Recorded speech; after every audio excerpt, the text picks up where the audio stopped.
para mí estar con ustedes en la tarde de hoy. Esta es una actividad de rutina de nuestro servicio, pero hoy quisimos compartirla con los queridos amigos de Colombia y estoy muy emocionado que está Juan David, un estudiante de posgrado de Baylor College, internista de Estados Unidos, y está conectado. Juan David, un placer tenerte y muchas gracias por estar aquí. Vamos a contar, queridos amigos, nuestra rutina, cómo interpretamos nosotros en nuestra universidad la enfermedad por reflujo gastroesofágico. Este título que está aquí es un título atrevido, inicialmente, porque decía que era una enfermedad mal manejada, y así fue como yo quise enganchar al público, pero la verdad es que es una enfermedad muy compleja en el día de hoy. Hay unas personas con el micrófono prendido, les suplico que los apaguen los micrófonos. En Colombia, esta patología afecta al 12%. Este es un muestreo probabilístico poblacional colombiano, y 12% de los colombianos tienen afección por esta patología. En el mundo, 13% la tiene. Para que comparen, diabetes mellitus afecta el 8.5% del mundo. Recientemente, esta semana se ha publicado una encuesta americana y se ve cómo es impresionante cómo en Estados Unidos esta patología ha crecido en los últimos años. Reflujo gastroesofágico, se ve aquí en estos momentos, 40% tenía reflujos. Tenían síntomas en la última semana 30%, y síntomas persistentes a pesar del IBP 50%. Es posible que lo que pasa en Estados Unidos es esto. También es una epidemia ya la obesidad, y dicho sea de paso, esto va a afectar mucho el desenlace del COVID-19. El reflujo gastroesofágico es una situación absolutamente normal en la vida cotidiana y se produce durante las comidas, y normalmente la saliva y el peristaltismo en el esófago eliminan lo que ha sido refluido hacia el esófago. Y la fisiopatología clásica elemental que se aprende en pregrado, se aprende en primaria, es que hay una alteración del esfínter esofágico inferior, y depende de la magnitud de esta alteración, así será la severidad del reflujo. A mayor incompetencia del esfínter esofágico, mayor reflujo. Eso es un concepto realmente muy sencillo. El reflujo del 2020 no es así, no es así. Hoy día hay que decir que las manifestaciones de esta importante enfermedad están muy por fuera de este paradigma elemental. Múltiples consensos, Montreal, Roma, Lyon, han tratado de descifrar cómo sería la mejor forma de interpretar esta enfermedad y no se ha logrado. Entonces, hoy día está clarísimo que los pacientes hay que personalizarlos. Esto es una medicina de precisión.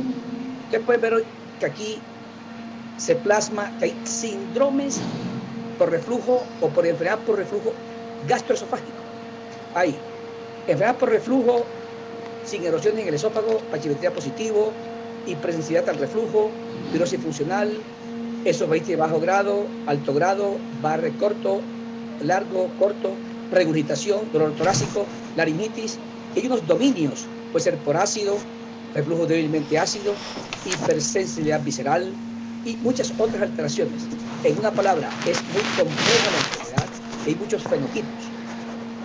Clínicamente hay dos síntomas que son cardinales, que es la pirosis, que es el ardor retroesternal, y la regurgitación, que clínicamente son las agrieras.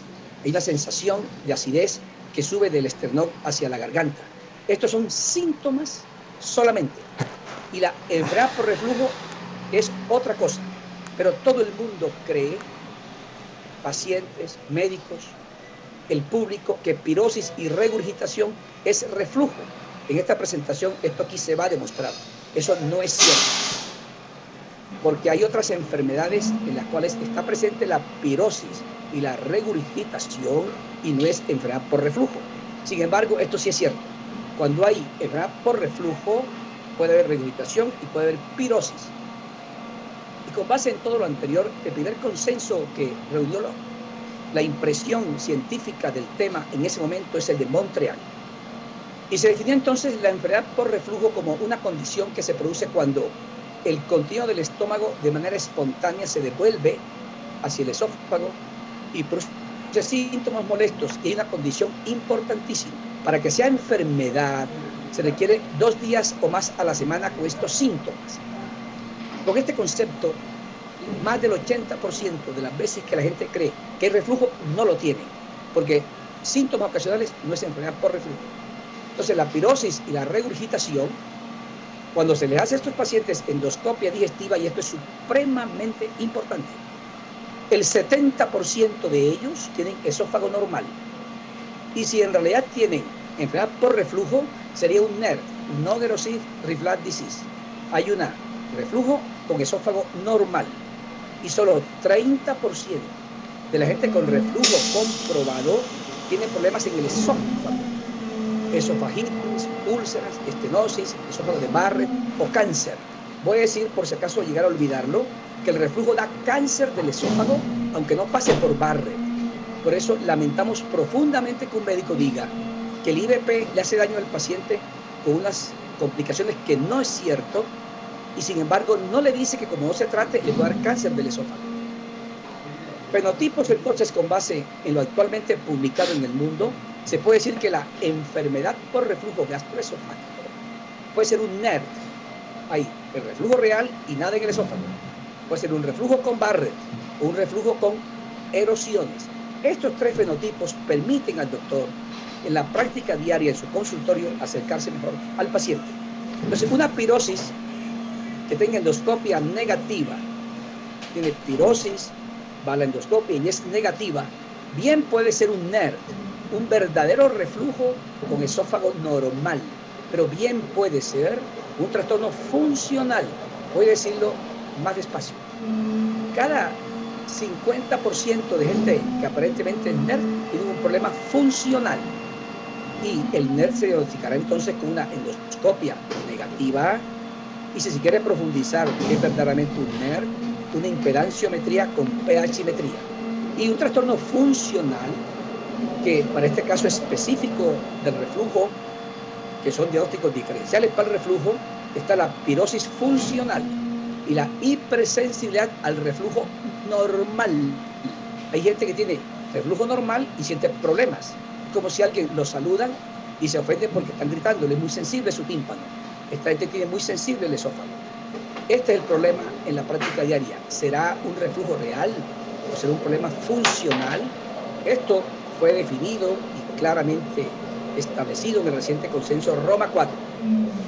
Brevemente, cuando un paciente que no tiene erosiones esofágicas se le hace una impedanciometría con pHmetría, puede suceder que tenga pHmetría negativa y todo negativo, el ácido no está habiendo problemas, se llama pirosis funcional. Y estos pacientes se van a sorprender, no tienen reflujo, tienen pirosis permanente y lamentablemente, como no responden al tratamiento, son operados.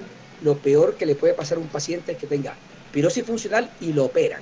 Otros individuos tienen un reflujo normal, sin ser patológico por los parámetros actualmente establecidos, y sí sé que es un individuo sensible al reflujo. Y otros tienen, esta es gente que tiene endoscopia normal, tienen un verdadero NERD, la pHmetría es positiva. Pero traigo un mensaje contundente, y en el curso de esta presentación, no era reiterada, yo lo voy a recordar. Y es que la gente que tiene IVP una vez al día, y el paciente no mejora, y el paciente le dan IVP y mejora, quiero contarles que a pesar de tener un reflujo claramente establecido, tiene una pHmetría patológica, pero tiene una superposición de pirosis funcional y de hipersensibilidad al reflujo. Y esto está aquí perfectamente ilustrado. Lo que está en amarillo es el ácido. La esofagitis erosiva tiene síntomas porque todo es ácido. Y la hipersensibilidad del esófago está presente en la hipersensibilidad al reflujo y en la pirosis.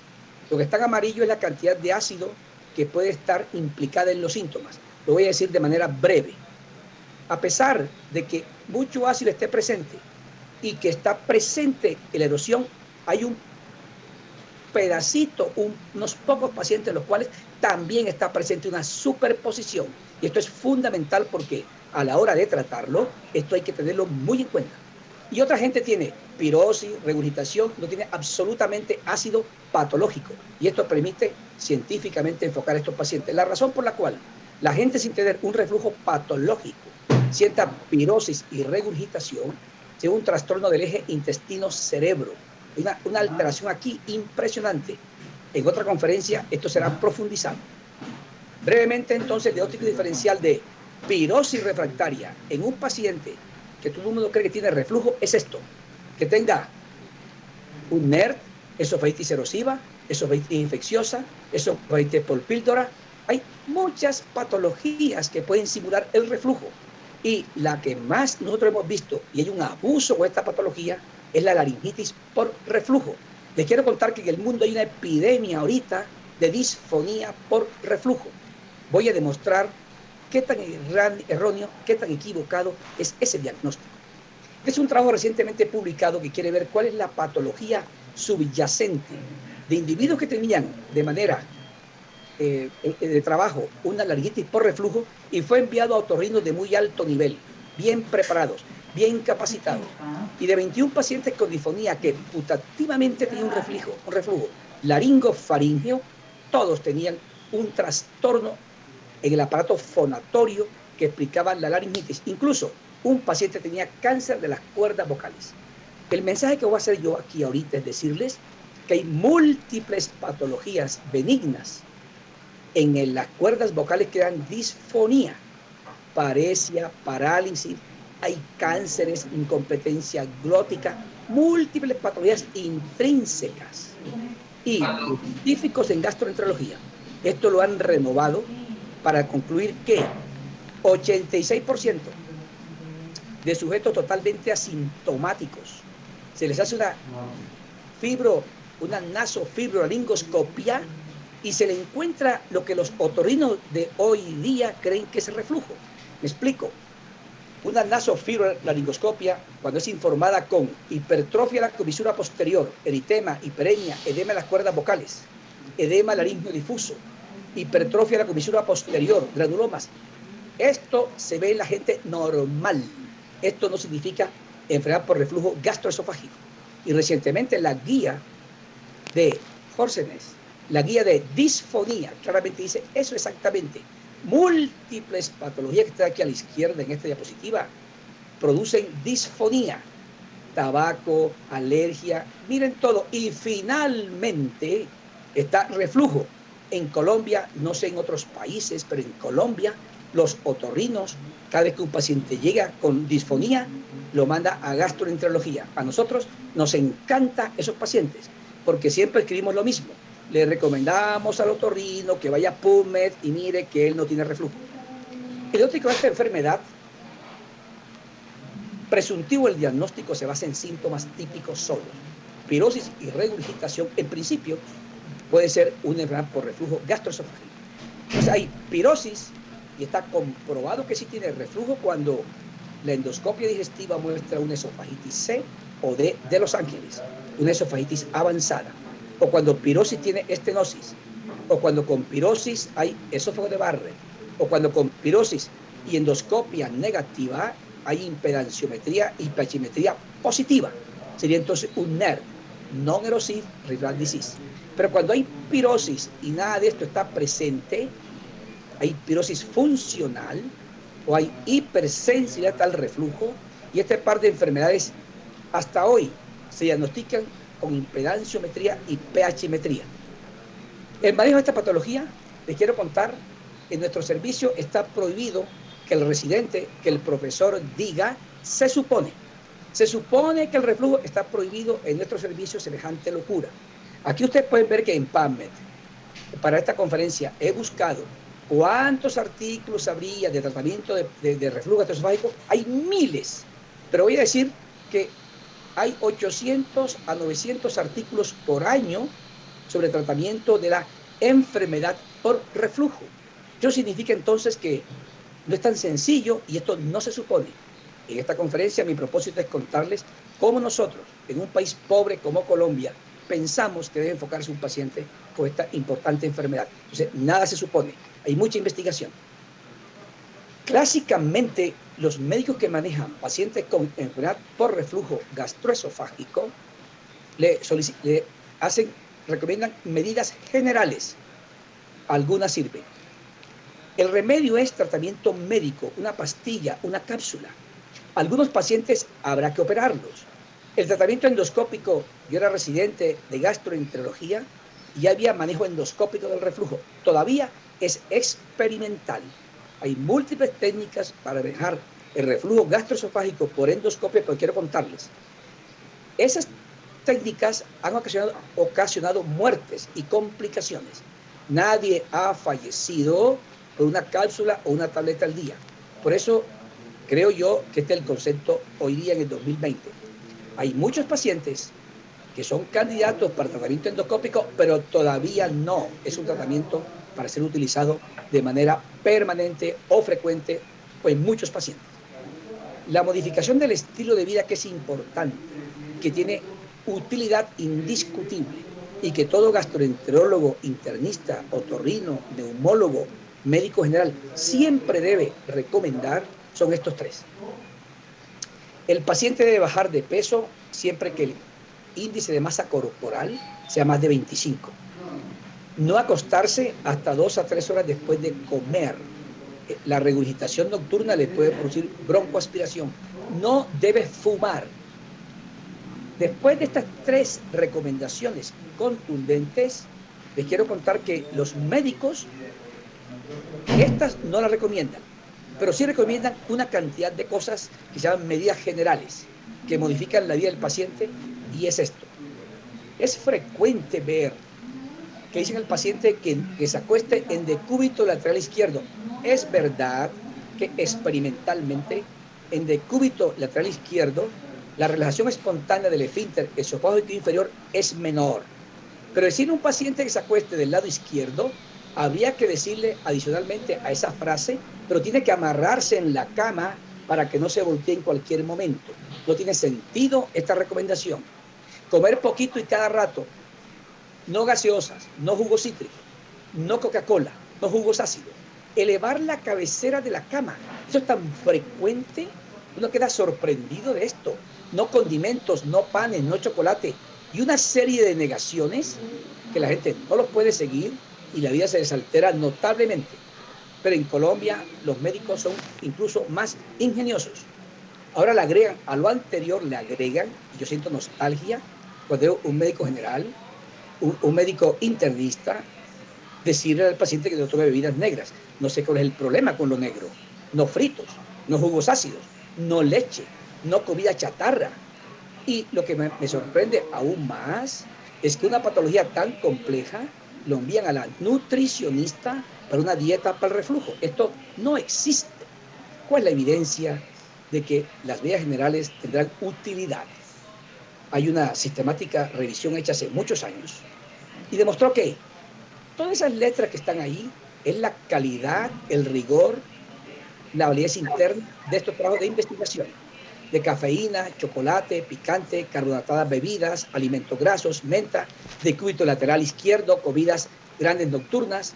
Les quiero contar, para hacer breve la información científica demostrada en ese momento, no hay ningún estudio que valga la pena, todos están totalmente mal hechos. En nuestro servicio, hoy día Roger es un internista muy importante en Bogotá. Esa es su tesis de grado, que la doctora Tres Palacios. Hicimos una sistemática review y encontramos de esa cantidad de artículos, 15 fueron incluidos. Y esta fue la conclusión nuestra en ese instante, que la calidad de los estudios disponibles es insuficiente como para recomendar a estos individuos pacientes que hagan esas recomendaciones generales. Se requieren más estudios. Pero con base en lo anterior, entonces, no entendemos cómo hoy día se quita el café, esto evita el cáncer de páncreas.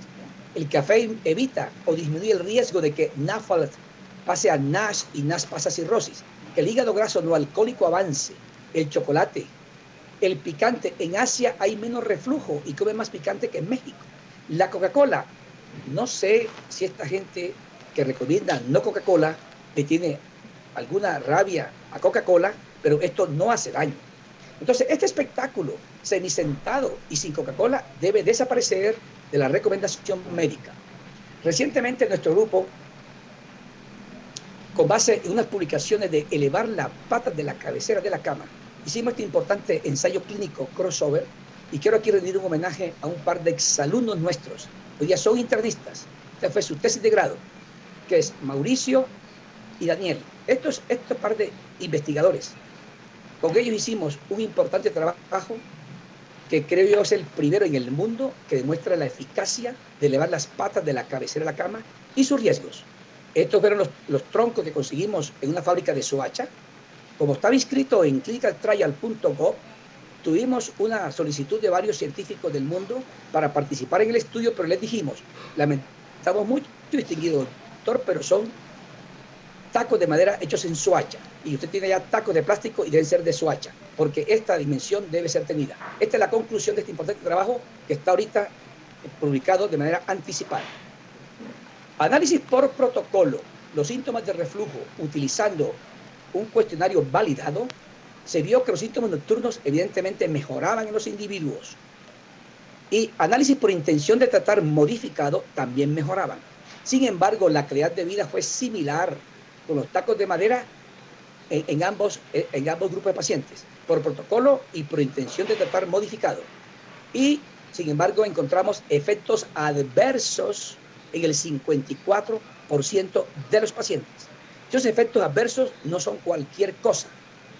Gonartralgia, dolor lumbar, cervicalgia, cefalea, de tal suerte que, con base en nuestra publicación reciente, pensamos que recomendar subir las patas de la cabecera de la cama tendría un beneficio en que puede aliviar algunos síntomas nocturnos. Pero el paciente habrá que explicarle que tiene riesgo de que tenga dolor lumbar. Y tenemos un paciente con una patología grave de la columna lumbar después de este ensayo clínico. En el consentimiento informado estaba escrito que algo podía pasar. Disminuir de peso, la importancia de la obesidad.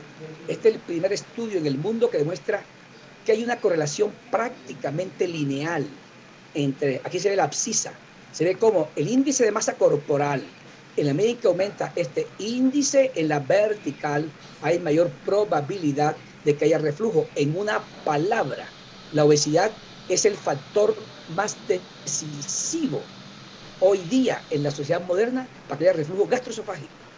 Y este metaanálisis ha mostrado que la obesidad, la adiposidad central, tiene un 73% de riesgo por encima del que no tiene obesidad para tener síntomas. Esofagitis, casi el doble. Barrett y cáncer. Ser obeso trae reflujo, da Barrett y da cáncer. Y este es contundente.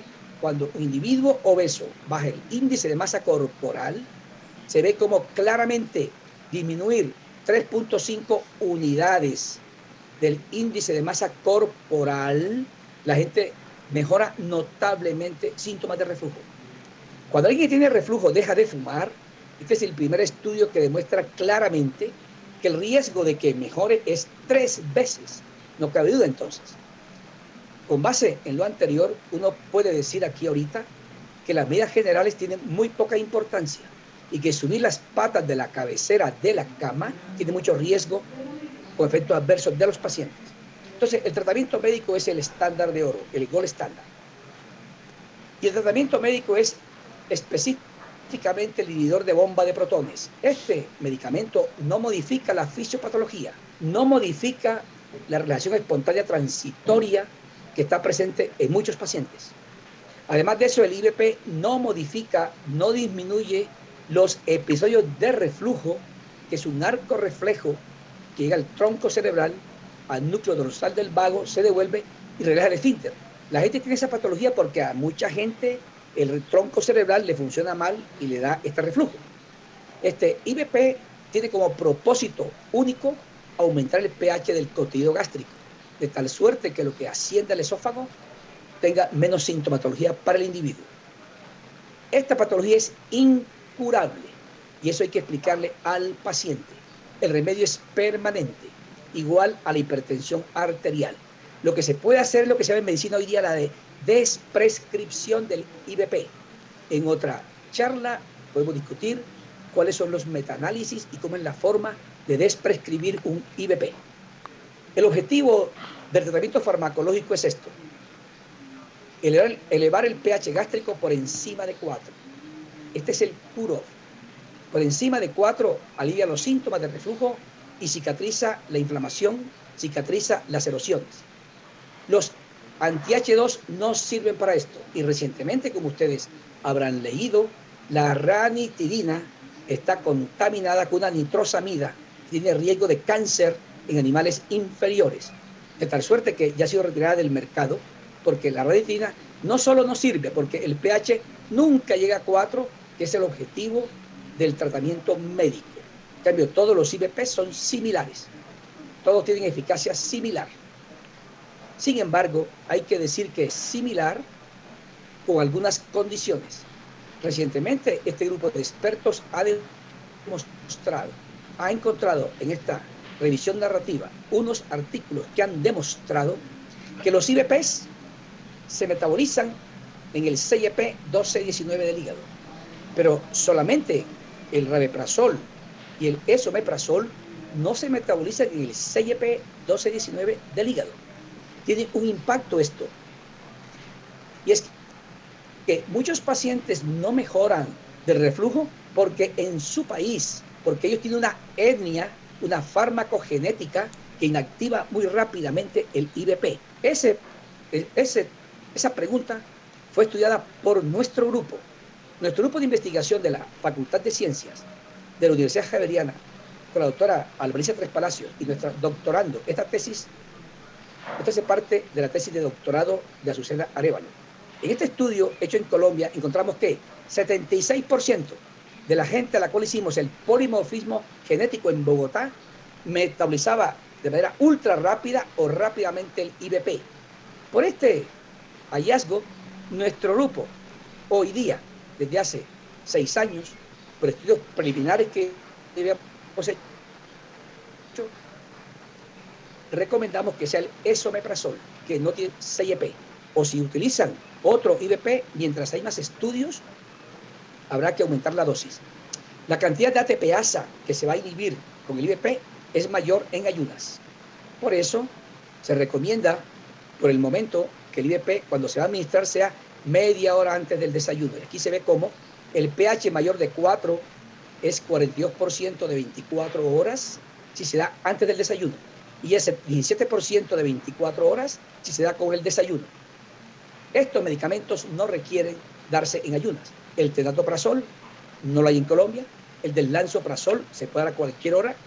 El liberación inmediata o Esolium es un producto hecho en Colombia, se puede dar a cualquier hora. Pero definitivamente el mejor IVP del mundo es el vonoprazano. Es un pick-up. Este inhibe la bomba de protones de otra manera, pero en Colombia no lo hay. Es superior a cualquier IVP. Hoy no hay en Colombia. Entonces, los IVPs hoy día se utilizan en reflujo fundamentalmente, y esto voy a decirlo porque voy a demostrarlo, para cicatrizar las erosiones esofágicas y aliviar síntomas, no en todos los pacientes con pirosis. Y en otros escenarios es cuestionable que estos IVPs puedan servir. Para cicatrizar la esofagitis erosiva, lo que está en verde es un efecto placebo. Lo que está en verdecito es un efecto intrínseco de la molécula al inhibir el ácido clorhídrico. El NNT para que cicatrice las erosiones es 1.8. Para aliviar la pirosis, el IVP bloqueando el ácido, 56% será el éxito. Y hay un efecto placebo del 16%. Ustedes pueden ver aquí que el NNT es 4. Para aliviar la pirosis sin esofagitis, que es la inmensa mayoría de pacientes, el IVP alivia solo el 40%. Y dentro de ese alivio, la tercera parte es puro placebo. La regurgitación, las agrieras con o sin esofagitis, solo alivia menos de la mitad. Además es efecto placebo. Aliviar el dolor torácico cuando se objetiviza la endoscopia, esofagitis C o D de Los Ángeles, el dolor torácico del reflujo se alivia en un 74%. Cuando hay reflujo real, bien sea endoscopia C o D de Los Ángeles o una impedanciometría. Dolor torácico sin reflujo real no sirve. Tos crónica con reflujo real, como estoy contando, tercera parte sirve. Tos crónica sin reflujo real no sirve. El NT es 25, pero esta es la joya de la corona. Laringitis por reflujo, sin síntomas de reflujo, jamás, jamás, jamás se va a aliviar una laringitis que dice el otorrino que es por reflujo si el individuo no tiene esofagitis comprobada COD o una impedanciometría. Nuestros pacientes los tienen ya enloquecidos. Vamos a proponer un webinar para los otorrinos y discutir, porque miren ustedes cuántos pacientes hay que tratar con este cuadro clínico que es la inmensa mayoría, infinito. Trataremos a toda la humanidad con IVP, toda la humanidad de la laringitis y ninguno se va a mejorar. Asma pobremente controlada, infinito tratar para que se mejore uno. Conclusión, no sirve el IVP, laringitis por reflujo, sin reflujo comprobado. Yo quedo sorprendido que el paciente dice, doctor, el otorrino me ha dicho que me ve la garganta roja quemada por el ácido. Bueno, uno como es tan educado, dice, bueno, no sé qué tener los ojos, cómo mira ese rojo, todo el mundo tiene la garganta roja. Miren ustedes, esto es contundente. Este grupo de científicos acaba de liberar esta publicación para destacar este importante concepto. No respuesta al IVP entonces en un paciente, ¿qué hacer? ¿Qué hacer? Es un dolor de cabeza para el doctor. Les quiero contar que el doctor Richter hace varios años, 6 años, dijo lo siguiente. Un reflujo refractario, y se llama reflujo refractario, cuando tiene 2 dosis al día, en ayunas y antes de la cena por 2 meses y no ha mejorado. Antes de continuar viendo exámenes, este concepto es fundamental. Aquí es donde nuestra universidad, nuestro servicio quiere contribuir a manejar estos pacientes en un país pobre. Es decir, no mejora. Habrá que excluir otras etiologías, hacer endoscopia, tomar biopsia, buscar esofagititis eosinofílica, etcétera, etcétera. Y finalmente, impedanciometría y pHmetría. La impedanciometría con pHmetría se utiliza en esofagología, se utiliza en gastroenterología, se utiliza en medicina para ver si lo que está refluyendo del estómago al esófago es ácido, no es ácido, débilmente alcalino, débilmente ácido, y permite estratificar, personalizar, hacer medicina de precisión. Voy a contar cuál es la evidencia y nuestro enfoque de que esto deba hacerse de manera rutinaria. Entonces, ERGE sin respuesta a IVP. El constructo, hoy día la conducta es impedanciometría ya. Para nosotros, decimos, un momento. De aquí adelante empieza la ciencia a hacer su participación en el manejo del paciente. Antes de pedir impedanciometría y pHmetría, hoy día en Bogotá por lo menos hay múltiples sitios que hacen impedanciometría con pHmetría. ¿Qué hacer en un país pobre? No tiene tanto dinero para hacer este examen. Bueno, así como el COVID-19 ha llegado al mundo y nos ha enseñado a pensar un poco más, hay que pensar bien cuándo hacer este examen. Sin respuesta al IVP, este es el primer momento en el cual nuestro residente de medicina interna, residente de gastroenterología y nuestros internos dicen al paciente, doctor, no mejoro, primer acercamiento a la historia clínica. ¿Cómo está la endoscopia? La endoscopia es normal o tiene esofagitis A o B de Los Ángeles. Se considera pirosis con esófago normal. Ahí la mitad de las veces este paciente no tiene reflujo, tiene hipersensibilidad, pirosis funcional, pero acto seguido se analiza en la historia clínica qué tan gordo está. Índice de más de 25 debe adelgazar. Está fumando, tiene estrés. Quitarle estrés a un paciente no es un consejo. En otro webinar, creo yo, podemos discutir qué significa explicarle que deje el estrés. Otra pregunta fundamental en la optimización del manejo de este paciente es ver si la prescripción del IVP es correcta. Es en ayunas, es permanente. Si es así y no mejora, segunda dosis antes de la cena. Si no mejora, se puede cambiar a otro IVP. Si tomaba un remedio que tiene que ver con el CYP 1219, cambiarlo al esomeprazol o rabeprazol. ¿Qué hacer en el día a día entonces? Esa es la causa más frecuente para nosotros en los pacientes que vemos. IVP una vez al día, doblar la dosis media hora antes de la cena, media hora antes del desayuno. Si se resuelve, mantener el IVP y poco a poco desprescribir lentamente. Pirosis refractaria no mejora. Quiero contarles que los estudios realizados hasta el momento, esto han concluido. Si un paciente tiene pirosis persistente y tiene IVP 2 veces al día y aún con 2 veces al día sigue la pirosis, 90% de ellos tienen un trastorno funcional subyacente. Esa es la esquina del esquema de Roma 4 que muestra que un poquito de alteración del eje cerebro-intestino es el que explica que aún no teniendo nada de ácido en el estómago, sigue con síntomas. Este paciente no se mejora cambiando el IVP, no se mejora, porque cuando se toma IVP 2 veces al día, 99% de las veces está el pH controlado. Aquí este paciente en el pasado iba enseguida a darle una impedanciometría con pHmetría. Nosotros hace 3 años ya no hacemos eso. Y recientemente el profesor Ronnie Fass ha hecho este estudio que quiero compartirlo con ustedes.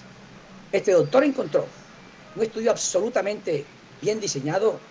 Es difícil que sea encontrar estos pacientes y este es lo que se ha encontrado. Pacientes que fallan a un IVP una vez al día y aquellos que tienen una vez al día y tienen éxito, esto muestra los estudios fisiológicos del esófago. Son exactamente iguales. Reflujo ácido, el remanente de ácido con una vez al día, en ambos iguales. Débilmente ácido en la impedanciometría, débilmente, son exactamente iguales. Cuando se analiza qué cosas tiene de manera adicional los que no responden, esto lo he encontrado, que tiene un overlap de trastornos funcionales. Es decir, que la diferencia entre ellos y el que sí responde es que tienen ellos un trastorno funcional superpuesto, que es pirosis funcional o hipersensibilidad al reflujo. Para esto no hay nada aprobado por la FDA. Sin embargo, en estos individuos el manejo tiene como objetivo aliviar los síntomas, evitar las recaídas y mejorar la calidad de vida. Este es un NERD debido, en este caso, a un trastorno funcional y los medicamentos recomendados son los neuromoduladores viscerales, antidepresivos tricíclicos a dosis bajas, inhibidores selectivos de la captación de serotonina como citalopram, fluoxetina, sertralina, trazodone y el consenso de Roma 4 ha insistido en que estos pacientes que tienen esta parte de trastornos funcionales del esófago, al igual que tener dolor torácico funcional, globus, disfagia, voy a resumirlo. Paciente que siga con pirosis, no es que bañarlo en IVP. El IVP no es el antídoto. Con 2 dosis de IVP al día y un gastroenterólogo y un internista con estos conceptos en la cabeza, el paciente le puede ir muy bien. Este es el abordaje nuestro en la Universidad Nacional. Un paciente con síntomas típicos de pirosis y o regurgitación, y los síntomas típicos son de vez en cuando, no tiene enfermedad, tiene un reflujo ocasional. Se le puede dar un placebo, un alginato. Si tiene síntomas 2 veces por semana, hasta que no se demuestre otra cosa, tiene reflujo. En Colombia hay mucho cáncer del estómago. Es diferente a Estados Unidos. Aquí la endoscopia cuesta el 10% de lo que vale en Estados Unidos. Entonces, en Colombia,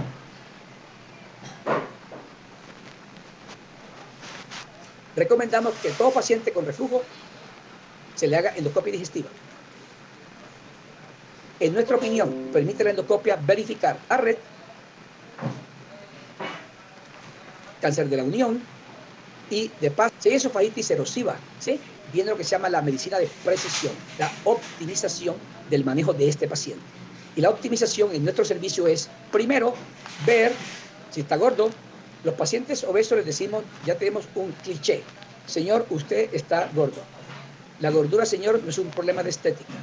Con ese índice de masa corporal de 30, podremos inyectarle IVP 20 veces al día y la obesidad no lo deja mejorar. En este momento, el balón está en la cancha suya. Si usted no adelgaza, no podemos hacer nada por usted. Tiene que dejar de fumar. Y el estrés, esto sí es una recomendación de expertos cómo alguien deja el estrés. No son consejos. Hay que ver cada paciente y mirar eso. Si tiene una dosis al día y no mejora, 2 dosis al día. Si no mejora, nuestra recomendación será, antes de mandar impedanciometría y pHmetría, decirle que él tiene de pronto la probabilidad de que tenga una hipersensibilidad o una pirosis funcional es alta. Se le puede dar amitriptilina en dosis bajas, tiene efectos adversos y se le pueden explicar. Y la impedanciometría con pHmetría habrá que hacerla si no mejora aquí. O el doctor Hanner Lozano, su tesis de grado es esto. Quiero compartirla con ustedes. En este momento, hemos ya reclutado de hace 2 años muchos pacientes. Y nuestro approach en esto, vamos aquí. Hasta ahora hemos tenido, quiero compartir con ustedes esto hoy día. Las pachímetrías de nuestro servicio y impedanciometría van a una junta al día, el IVP, persistentes, porque las bombas de protones se resintetizan durante el día. Entonces, estos pacientes, antes de mandarle un examen adicional, hay que optimizar el tratamiento. Los mensajes que quiero para la casa de ustedes esta tarde y que recuerden mi presentación, que es nuestro enfoque en la Universidad Nacional de Colombia, es lo siguiente. La enfermedad por reflujo gastroesofágico es una condición muy prevalente en el mundo. Con síntomas de pirosis y regurgitación, iniciar IVP una vez al día. Los IVP se administran en ayunas y si se requiere antes de la cena. Las medidas generales no tienen evidencia científica de adecuada calidad en el rigor de la investigación. La pirosis funcional y la hipersensibilidad requieren analgésicos centrales, neuromoduladores. La rinitis por reflujo, en nuestra opinión, prácticamente no existe. 90% de la gente que tiene IVP 2 veces al día tiene un trastorno funcional superpuesto. En estos pacientes, decidir si se le hace una impedanciometría versus neuromodulador, nosotros en nuestro servicio pensamos que un país que es tan pobre, primero hay que mirar con base en lo publicado si mejor iniciamos neuromoduladores. Creo que esto es espectacular. De múltiples pacientes nuestros que han tenido impedanciometría con pHmetría, en la mayoría no hemos cambiado la conducta. Habrá pacientes, gente con rumiación, gente con acalasia. Quiero decir aquí enfáticamente, no estamos en desacuerdo con esto, tiene su indicación muy precisa. Y pirosis y regurgitación no es solamente IVP, el IVP no es el antídoto de la pirosis y la regurgitación en todos los pacientes. Gracias, amigos míos, muy amables, muchas gracias.